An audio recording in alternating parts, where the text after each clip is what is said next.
একটু সময় এখানে দেওয়ার জন্য, মসজিদে উপস্থিত হওয়ার তৌফিক দান করেছেন, আলহামদুলিল্লাহ।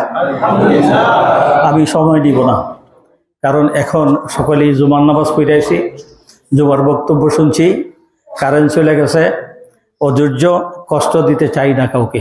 সংক্ষিপ্ত দুইটা কথা বলবো। যারা আজকের এই আয়োজনটুকু করেছেন, এই মসজিদ কমিটির এবং মুসল্লিয়ানে কারাম, খতিব সাহেবের সম্মানার্থে, এমনটা খুব একটা আমাদের বাংলাদেশে হয় আমরা দেখি না, খুব সচরাচর বিরল, হয়তো আরও কয়েকটা ঘটনা আমরা দেখেছি। তো আমরা মনে করি এমন যদি হয়, ইমামদের বিদায়ের সময় মুসল্লিরা এবং এলাকাবাসী একটা অনুষ্ঠান সম্মানার্থে করেন, তাহলে এটা খুবই সুন্দর, খুবই সুন্দর।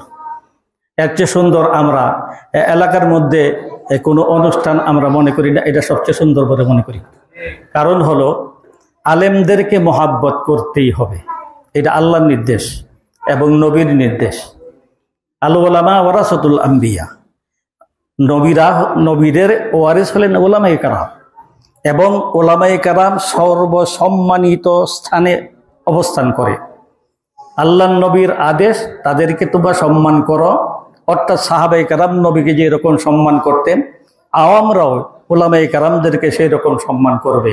এটা রইসুল মুফাসসিরিন ইবনে আব্বাস রাদিয়াল্লাহু তাআলা আনহু বক্তব্য রেখেছেন এরকমই, এবং নবীর ভাষ্য হাদিসের মাধ্যমে কোরআন এটাই প্রমাণ করে।